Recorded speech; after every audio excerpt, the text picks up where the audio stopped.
আসলে একটা টিকিট নাই, আবার সিট ফাঁকা, এই ইয়ার থেকে যাতে আমরা ওপেনলি করে আমরা মুক্ত হইতে পারি। এবং এখানে আমি সবার কাছে এই বার্তা দিয়েছি, আরও কঠিনভাবে দিব যে এই ইয়ার থেকে আমরা 100% মুক্ত হতে চাই।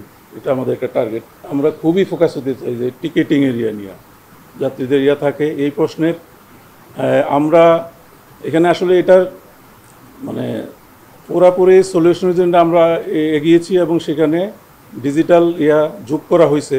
তো এটার যে অন্যান্য ফিচার আছে অনেকগুলা, সেগুলি সবগুলো ইমপ্লিমেন্টেশন নাই, কিন্তু সেখানে আমরা আপনাদের মতো হাইলি ফোকাস করতেছি যে আসলে একটা টিকিট নাই, আবার সিট ফাঁকা, এই ইয়ার থেকে যাতে আমরা ওপেনলি করে আমরা মুক্ত হইতে পারি। এবং এখানে আমি আপনাদের আহ্বান জানাচ্ছি, তথ্য এবং দিয়ে আমাদের সহযোগিতা করবেন। আমরাও আমাদের বিভিন্ন স্টেশন, আমাদের যে ট্রাভেল এজেন্ট আছে সবার কাছে এই বার্তা দিয়েছি, আরও কঠিনভাবে দিব যে এই ইয়ার থেকে আমরা 100% মুক্ত হতে চাই। এটা আমাদের একটা টার্গেট। এবং এর সাথে সাথে শুধু এই না, তাদের যে অনলাইন চেকিং, তারপরে ডিফারেন্সিয়াল প্রাইসিং, তারপরে বিভিন্ন যে অনলাইন পেমেন্টগুলো ব্যবহারের ক্ষেত্রে কিছু একটা হইল আমাদের, আপনারা স্বীকার করবেন যে যাত্রীদের প্যাটার্ন একটু আমাদের যারা ওয়ার্কার, বিশেষ করে হজযাত্রী, সবার এরকম ফেসিলিটিস নাই। ফিজিক্যাল কন্ট্যাক্টে কিছু কাজ করতে হইব, সেটা আমরা স্বচ্ছভাবে করার চেষ্টা করব। বাট অ্যাভেলেবল অপশন হিসাবে ডিজিটাল সলিউশন যেটা, সেটার পূর্ণ ব্যবহার করে এর থেকে আমরা মুক্ত হতে চাই।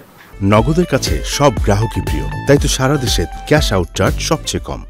যে সমস্যাটা, এটা আমি সম্পূর্ণভাবে সমাধান করতে চাই। এখান থেকে যদি কোনো কোশ্চেন এরাইজ না হয়, কোশ্চেন এরাইজ হইলেও একদম কনফিডেন্স সহকারে আমরা রিপ্লাই করতে পারি যে ইট ইজ এ মিস্টেক অথবা ইট ইজ নট ট্রু। সবচেয়ে বড় এটা, এবং একটু চ্যালেঞ্জিংও হতে পারে, চ্যালেঞ্জিংই হবে, নাইলে এত প্রশ্ন থাকবে কেন।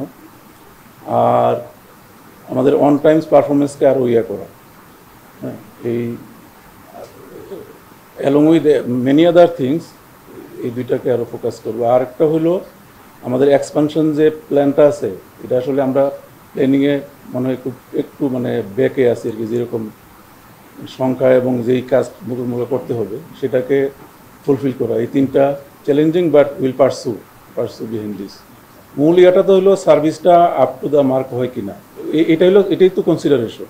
এমনি যেই যেই প্লির কারণে এটা করা হয় যে যেই ইন্টারন্যাশনাল স্ট্যান্ডার্ডে সার্ভিস দিতে পারবে কিনা, সার্ভিসটা এসে তো দেওয়া হচ্ছে। এটা তো ইন্টারন্যাশনাল ফ্লাইট তো অপারেট হচ্ছে এখানে, এবং এখানে আমরা তো বিভিন্ন এয়ারপোর্টে করি, তার সাথে কম্পেয়ার করলে খুব বেশি ফারাক বর্তমানে আছে বলে মনে হয় না। সেই বিষয়ে আমরা আশাবাদী, এবং যতটুকু আমি জানি সরকারও অ্যাক্টিভ কনসিডারেশন আছে বিমানকে কীভাবে অ্যাকোমোডেট করা যায়।